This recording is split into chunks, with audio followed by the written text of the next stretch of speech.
Welcome to this week's episode of Movie in a Pod. I am Clyde Smith. And I am Javier Villalobos. On this week's episode, we are discussing the trailer for Red Notice, our quick thoughts on Shang-Chi and the Legend of the Ten Rings, and our movie of the week, Miss Congeniality.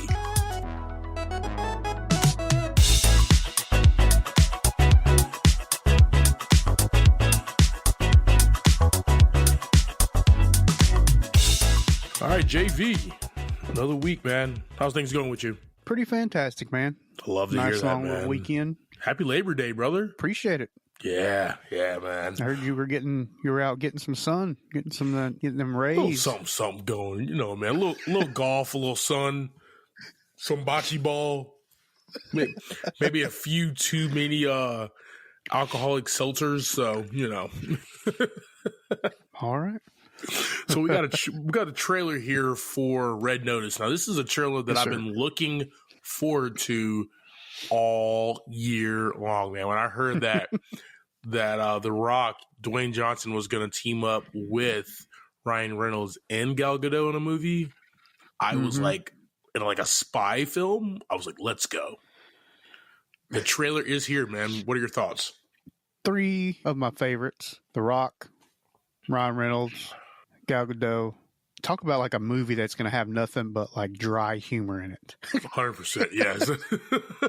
You can just see like in the small clips we got that like the Rock's character is already fed up with Ryan Reynolds' character this whole movie. I feel like that would be in real life. Oh, man. It's funny, right? Because you have Red Notice, and all we got right now, obviously, is the trailer. And you see, like, The Rock is the one getting fed up with Ryan Reynolds. But then, like, it was the Hitman's Bodyguard. It was Ryan Reynolds getting, upset and mad and just already tired of Samuel L. Jackson's character, right? So it's just like... I love how Ryan Reynolds just puts himself in a different mode for this movie, man. I'm really excited about it. It seems like Dwayne Johnson's playing the FBI agent who has to go, save the day and stop these two people. But like, it almost like, what does he team up with Ryan Reynolds and then they go after Gal Gadot? Yeah, Ryan Reynolds is one criminal, Gal Gadot is another criminal, and apparently they don't like each other anyways. Like the one scene where she tells him, if you want to arrest me, come arrest me. And then Ryan Reynolds is like, I just want the egg. I don't want to do with you. Like he already knows she's going to whip their ass. He already knows it. Yeah, she's the mastermind criminal. He's just like a everyday like bank robber or something, He's a typical criminal, right? But no, man, I think it's going to be a lot of laughs, some great action. Yeah, Dwayne Johnson doesn't sign on to anything unless there's at least like 30 guys that he can just like punch in the face. So it's going to be a lot of action. There was definitely about 10 of them he did in the trailer. So we're expecting at least like 40 more, man. Let's go. Let's go. Somewhere in there he's going to punch 40 other guys. Yes. I agree. Bro, so we caught up, on my drive-in today. We caught up and caught a movie, man. Our next Marvel feature. This is not a TV show. This is an actual movie. This is like one of the first in Marvel Phase 4, something new. Black Widow was before Endgame. This was Phase 4. This is after the blip, man. It was Spider-Man Far From Home, and now this. And Spider-Man Far From Home was a long time ago. This movie was dope, man. It's going to be a lot to keep up with. The next movie's coming up after this one. Oh, man. Bro, so like, I don't want to touch too much of it because it just hit the theaters, but... I don't know. We can talk all you want. I don't care. It's been out a week. It's been out a week already. If you haven't seen it, this is your fault, okay? Yeah. Spoilers ahead, ladies and gentlemen, okay? By the time this pod comes out, it'll have been out a week. True. Very, very true. So I know we talked about the trailer, right? It was a lot of martial arts, like karate work and everything. But we just got like glimpses in the trailer. Bro, that was the beauty of the movie, man, is just seeing this. It seems like Marvel's like adding something new and fresh and not just like powers, not just, Captain America just like whooping ass and taking name, not just Black Widow being able to do that as well. Like, when we're going way beyond just mystical powers here. Yeah, man, this is wild. And this was fun. Yeah. Man, you have a family dynamic. You have, Sins of Your Father. It's just there's just so many dynamics that they brought into this movie, and just the cast just brought it, man. It was just a fun ride. And it was a fun way they put the movie together, and then typical threading the story together with the ones coming up. Yeah, it was its own movie. It wasn't on the shoulders of anything, and then it gets threaded in at the end, which was really awesome. What about our boy Wong out there? Bro, I just was about to bring that up, man. So he's he's just like a dark alley back street fighter or whatever. Like on the weekend, like what does he do? He's just chilling. He just portals out the sanctum and goes makes a little bankroll on the side. Like at the beginning, you remember he had to borrow money from Doctor Strange. So that is right. He had to go find some kind of income, man. Oh wow. Wong is a trip, man. He was really a breath of fresh air. Yeah. I like how they thread other MCU characters together in the movies. We had we had the CIA agent in Black Panther, right? How he kind of fit. We got Wong here, man. I love how they piece him into the movies, man. He was just fantastic. But the guy who played Shang-Chi, like Simu Liu, if I'm pronouncing his name wrong, I do apologize. And like Awkwafina, who played Katie, basically like the sidekick, his best friend, their dynamic and what they brought to this movie, man, was just like a breath of fresh air. Like, give me more like dynamic characters that can sink their teeth into these strips. I can't say that this week for some reason. And just make an amazing movie. Like there was really no dry spots in this whole movie, man. It just kept you going, and the drama and the tension just kept building every scene. Yeah, like you said, it was a family drama. Yeah. Right? It wasn't like a love story so much and typical deal with that.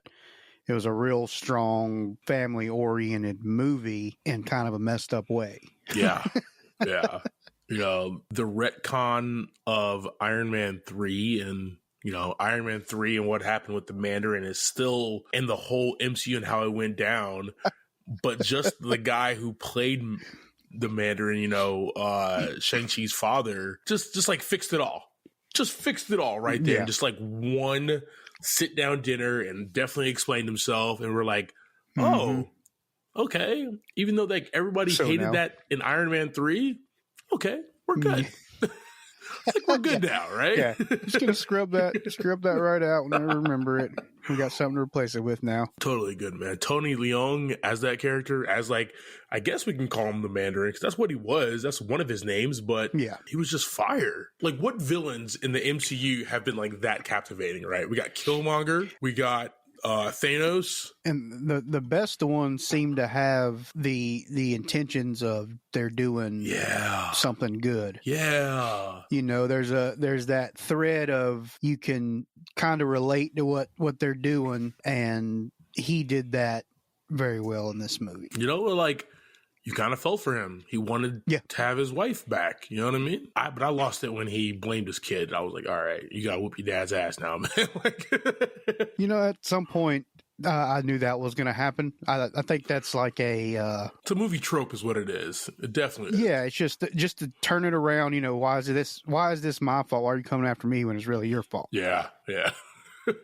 And the last character I want to talk about is his sister, right? Yeah. I just love seeing like powerful women characters. I probably say this every week through our movies that we watch and everything, but she had her own underground fight club. Oh yeah, yeah. Like that she built from the ground up. Very badass, right? And with that rope dagger scorpion Mortal Kombat thing, like ultimate badass. Yeah. She was super cool, captivating. Got no arguments from me. And guys, I don't know why people do this, right? We've been doing this for 12 years now? Stick around for the end credits, people, okay? Just stick around. We're sitting there, we're still eating popcorn. Everybody's like, all right, well, can you get out of my way so I can go? We're like, bro, sit your behind down, man. There's always going to be more stuff for these movies. There's at least one. A lot of times there's two now. Yes. Yes. So you gotta stay. But yeah, the end of that movie was what I thought was really cool. The way they're tying it back in to everything else, tying it back into the rest of the movies, and it's leading us into the future of the MCU. Like this was such a connecting movie. It was almost like Iron Man 2, but like 45,000 times better. And I love I'm one of the few who actually love Iron Man 2. So for me to say that, is a lot. This is a top 5 Marvel movie for me, man. This is fantastic. Oh, yeah. That's what I was telling you, too. Wong moved up to top 5 favorite characters as well. Oh, dude, he's always been up there, bro. He's definitely been up there, man. Like, just to be able to go toe-to-toe, like, and, the biggest thing for me is I love writing. I love dialogue. I love people just put 2 people just in a room and just have them go back and forth. We'll talk about that when we jump into Miss Congeniality here. That's fun for me. And the fact that Wong does that with anybody he encounters, like, and he's quick. He's quick with it. You know what I mean? I love it. Definitely one of my favorites, man. All right, JV, let's go ahead and discuss our movie of the week, Miss Congeniality. This movie was released in the good old year of 2000. Not going to take too much of your time, ladies and gentlemen, boys and girls, everybody in between. But a couple other movies that came out in 2000 was American Psycho, Bedazzled, Unbreakable, The Perfect Storm, Almost Famous, love that movie, Scary Movie, just a classic, Memento, Castaway, and like for some reason I always have to watch this movie, The Patriot. It's one of my favorite Mel Gibson movies of all time. Nice. Just give me 3 hours of him just shredding people. I'm cool. Give me a beer and that on the television. Don't talk to me. Phone will be on Do Not Disturb, ladies and gentlemen. Yeah. Awesome. Well, Miss Congeniality, this movie is directed by Donald Petrie. It is written by Mark Lawrence, Katie Ford, and Karen Lucas. This one had a budget of $45 million, and the box office brought in $212.8 million. Yeah, it killed it, man. It did. That's definitely the better numbers we've seen. Definitely. From that time. Starring in this movie, we have Sandra Bullock as FBI agent Gracie Hart, Michael Caine as Victor Melling, Benjamin Bratt as FBI agent Eric Matthews, Candice Bergen as Kathy Morningside, William Shatner as Stanley Fields, and we'll get to the other characters as we go through, but that's basically our main cast through the whole deal. Good deal. All right, man. Give us that amazing quick synopsis like you always do, sir. This one's pretty short. So FBI agent Gracie Hart discovers that in the year 2000, you need Here we go. beauty on the outside to get your FBI partner to fall in love with you.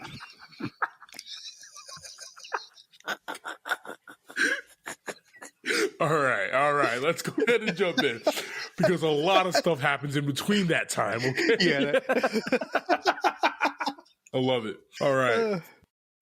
So the plot here, a female FBI agent goes undercover to stop a bomb threat to the Miss United States pageant, right? I love how they're trying to figure out what FBI agent female can go undercover and really stereotypical of the times in the writing and in the writer's room and everything. But, they let the guys decide, and basically all the girls were hideous and really is not like pageant level. Yeah. And they look at Gracie Hart and they're like, she could possibly do it, right?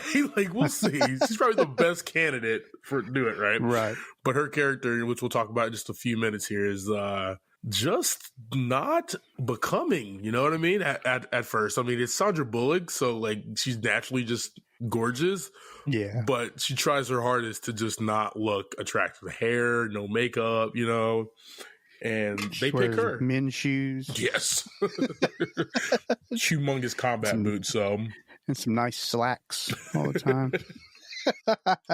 FBI goes undercover with her to San Antonio where this Miss United States pageant is being held. And you can just tell Gracie, she goes by Gracie Lou Freebush from New Jersey, right? And she makes fun of everything and everyone about the contest at first.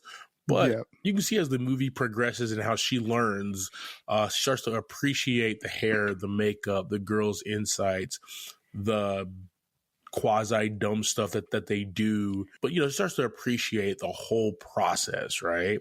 And find some stuff out about herself as well. She does a lot of growing, and she sees this other side of herself as well, the acting a little goofy and talking, actually talking with these girls and getting some conversations with them where they just pretty people. Yeah. They have goals. They have, what they're doing. They do it for a reason, and they do everything a certain way, and she starts to appreciate a little bit more. Let's go ahead and jump into these characters, man. Let's start out from the top. We got Sandra Bullock as Agent Gracie Hart and goes undercover as Gracie Lou Freebush from New Jersey. Love that name. I do too. She's a strong, independent FBI agent, really tough around the edges, though. You can tell that from the get-go. I mean, the movie opens up with her in, I'm going to say, elementary school, and she's just like decks a few guys. She punches the crap out of them. These little boys. So, she's portrayed as a loose cannon FBI agent and just like a not really having many friends, kind of a loner by herself, workaholic. She has all these different tropes about her that the writers put together, and it really works to tell this story and how she progresses through this story as well. Oh, yeah. What are your thoughts about her, man? Oh, like you said, she starts off kind of rough, I guess, would be the word to use. I don't know. She grew through the movie, and at the end of the movie, she was just like, okay, we got the job done. Let's move on. She works for the job. She was a great agent through the whole movie. Oh, yeah. Just the way she handled, like, going from being the agent who hangs around with all the guys and all that to being around all the girls was showing how much she wanted to get the job done, even though she did not want to do this from the get-go. 100%, yeah.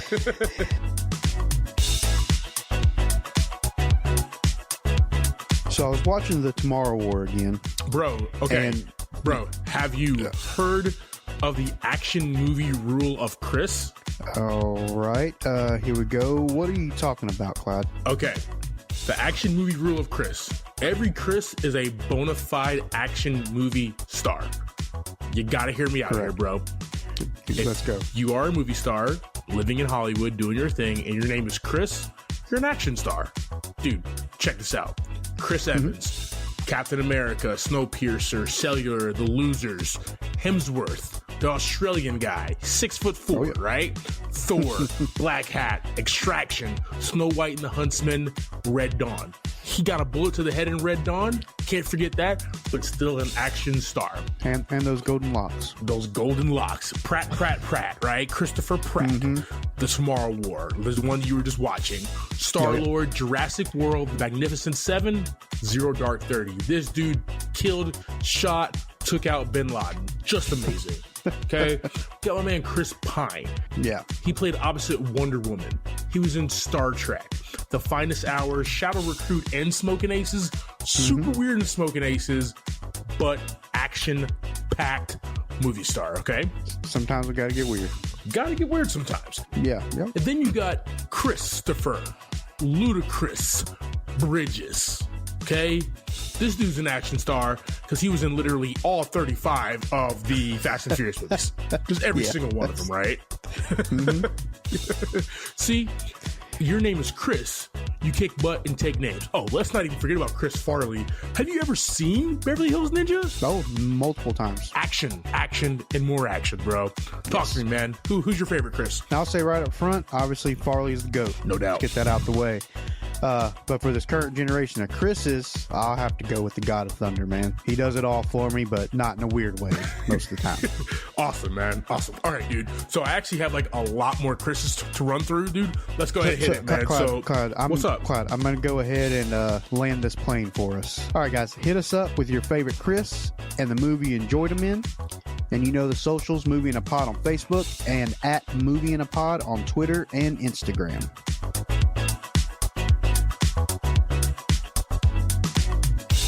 right, let's go ahead and move forward here. My favorite character, Michael Caine, Victor Melling, man.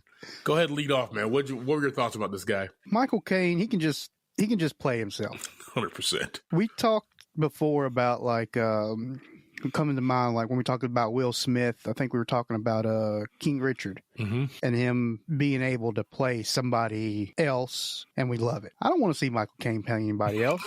I want to see this man. I want to see his dialogue, his accent, everything he does, and all he's got to do is just change a few little things, like this one where he's, he's the one training Gracie of how to be a lady. Yeah. How to be in the pageant.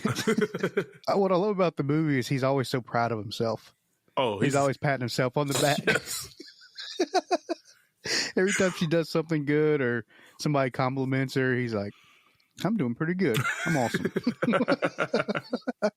Like I said, my favorite character, right? He's a beauty pageant coach who works with heart to get her beautified for the pageant. He's proper. He's either gay or metrosexual, and 1,000% British, man. And I mean that like in the most awesome way ever, right? Yeah. Just the style of dress, the wine that he orders, the way that he carries himself, man. 100% elitist British, and I love watching that because. Like, that's Michael Caine. You know what I mean? Like, that's what you expect. Exactly. Right? And he has the best lines, man. He has the best lines. Like, I wrote down a few because, like, me and Carmen were sitting there watching this movie, and every time that he spoke, it was just a good zinger. And everything that he says is directed at Gracie, right? He's like, I haven't seen a walk like that since Jurassic Park, right? Like, me and Carmen was rolling. And he said, I'm sorry, what was that question? I was distracted by the half-masticated cow rolling around in your wide-open trap. Bro, he said that super British, man. Like, I felt offended, and I was eating a burger at the time, right? Like, and, like, my favorite here, we're going to talk about getting to work on Gracie and get her fixed up for the pageant and everything. He says, hopefully you remove the beer stains and steak residue. Like, and he said that so posh and elegant, and elitist. I was just like, from her teeth, right? Yeah. Was that the one he said from her teeth? Yep. Oh man, so good. Definitely a great character, man. Just I feel like he carried the movie. His role, everything made the movie go, because there's no maturation process for Gracie without this guy. And just the way that no matter, every time she tried to eat something, he always like replaced it with a carrot or some celery. Yeah. And then remember the donuts thing? They were just everywhere. She tried to steal the donut. Just a great character. My favorite interaction with them is when she's like walking on the stairs and she starts handing them all her gear out from under her dress. She's got gun, handcuffs, extra mags. Maybe a grenade or two. Who knows? He's just holding a handful of stuff, and she's like, all right. Yeah, she had to make room for the donut. Yep. Oh, yeah. All right, let's go ahead and move over to Benjamin Bratt's character, Agent Eric Matthews, right? This guy has spent his life with the FBI, the Bureau, and he finally gets to be the lead on a case. The lead agent on this bombing case, and who actually puts Gracie in as the undercover agent in the pageant. He is the eyes and ears for Gracie the entire movie, right? He has the earpiece in her. He helps her out. They always like talk about the case and everything when she's done. Matthews is a man's man player, and someone who just loves insulting Gracie the entire movie. I thought their banter was good, right? Michael Caine's Victor and her banter was like the best. Just put put Gracie and Victor in a room together, and that banter is just fabulous writing, right? Yeah. But coming up next, her interactions with Matthews was also really good because he pulled no punches. He treated her like she was one of the guys, and that's what she wanted, right? But he's also a guy who always follows the rules. He plays everything by the book, and Gracie's not like that, so a little different. Yeah, that's something he mentions. He says he likes the book. He likes knowing what to do and what not to do. At some point in the movie, they have to make that decision as well. if they're going to follow the rules or not. Oh yeah. But yeah, he was fun. Definitely played well as her counterpart up until they started showing love interest. I didn't really enjoy that too much. Yeah, you got movies like this, and like let's just take the movie we were just talking about, right? Shang-Chi and the Legend of the Ten Rings. It was Shang-Chi and Katie the entire movie, and they've been friends for 10 years, right? And they went through the trope of they're friends. Could there be something later on? Who knows? But that's not the focus, man. The focus is not this man and woman are in a movie together. They go through peril. They go through some action. They're going to fall in love after that. Yeah. 80s, 90s, early 2000s, like this movie, if you're going to pair a man and a woman, they're going to like fall in love. Like take Keanu Reeves and Sandra Bullock in Speed. They didn't know each other at the end of the day. Maybe it's just her. Maybe it's just her. This is your fault, Bullock. Right? But by like rush hour that afternoon, they were in love with each other. So yeah. They really didn't have to add that, but it's just how they always write movies, man. Yeah. I didn't really enjoy it because it was like the moment she, walked out of that hangar, the only reason he was falling in love with her is because she wasn't dressed up like an agent. Yeah, exactly. But it was 2000, like I said, it's a different time. Exactly. That was a long time ago. When you really think, which is messed up when you really think about it. Which was not, not that long ago, actually, right? That things have really changed, but that's just how every writer's room was. They were like, ooh, two beautiful people. We got to figure out how to make them fall in love at the end. Oh, yeah. And it never needs to really be that way, but it does. So, yeah, I mean, without that little piece, it could have, it still would have been the movie it was. It's still a top notch, really good, like, early 2000s comedy. So, didn't need it. But the last person I want to talk about, Heather Burns as Cheryl, Miss Rhode Island, like just a sweetheart, man, right? With with like a little bit of a wild side to her. Like you can tell, like there could be something there, but she's so like sweet and innocent that she just can't bring herself to anything like that, right? So, Miss Rhode Island is this very innocent contestant who has dreams of winning it all. Very shy, very contentious. She's the butt of a lot of jokes, but it's like the lighthearted, cute humor in the movie, right? Where it's not like a ha ha ha ha ha, like when Sandra Bullock falls or something like that. Cheryl just says something that's just like cute or childlike, and it's just like, oh, okay, that's kind of funny. But it's never really intention on like hurting her, which I really enjoyed, man. So that was a different dynamic in the movie as well. All right, man, let's go ahead and jump into these the sets here. Don't really want to talk about much of the music. The music was just pretty boring. Nothing outstanding, really. And the sets themselves, right? They had New York in the beginning. It was a total backlot somewhere in LA, so they used a backlot for that. And then San Antonio really could have been a stand-in for anywhere. The outside portions, they could have been in New Zealand for all we know, right?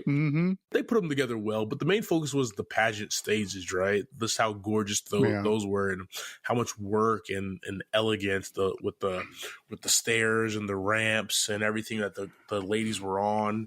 Those set pieces were the most fun to watch, man. It kind of brought you really into the pageant itself. The sets going back and forth, even when it was just the stage, it changed. It was never the same, so you got to see a little bit of different things every time. Yeah, and I love how always like the camera can be panned to the side to see like Victor and the other characters what is kind of hanging out like in awe that Gracie is surviving through all this, right? Just their reactions.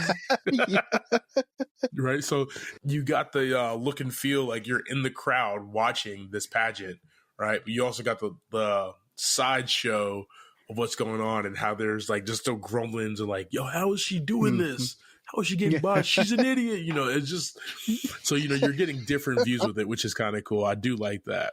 All right, man. Let's go ahead and move to the theme here. I thought about this for a little bit, man. I've seen this movie quite a few times, but having to kind of watch it again and then dissect it, that you can be more than who you are. And just because a current outlook and worldview that you might have on a situation, one moment, one situation, one event could definitely change that.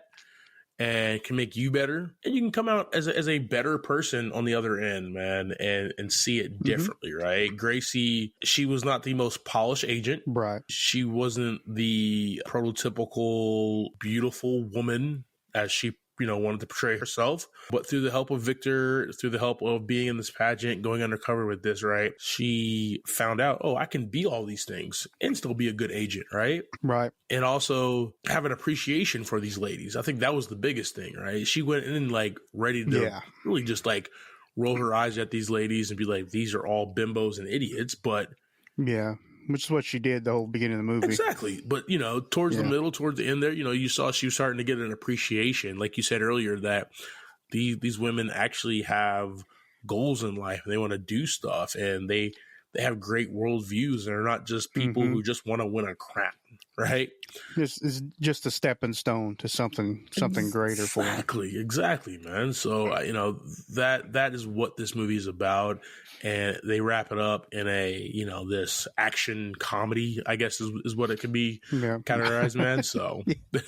Well, what's fun is, like, you got Sandra Bullock. I mean, they had to do more to make her look like she did at the beginning of the movie than they did through the most of the movie when she was dressed up for the pageant. 100%, bro.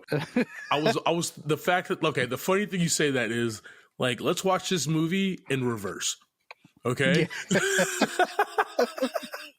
A New Jersey beauty pageant becomes so downtrodden with the whole process that she becomes an FBI agent, right? And decides to dress like a man the rest of her life. Yeah.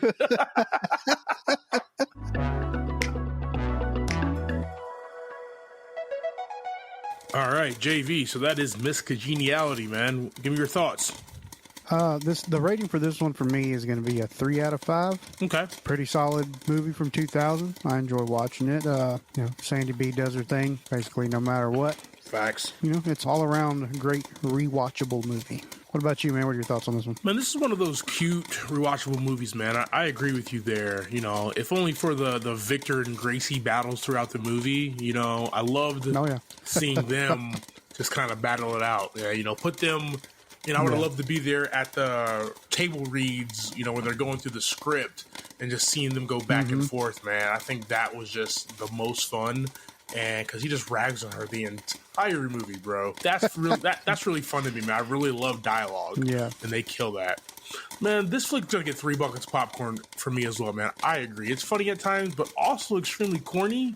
And, I think as we talked about it, it's that weird, unnecessary love story that was in there was not necessary at all, man. She could have ended the movie without falling in love with him or them getting together, and it still would have been a perfect 3 buckets of popcorn movie. It probably would have got 4 for me, actually. So yeah, you're right. That kind of was a piece of the movie I was like, man, whatever. They don't always need to fall in love.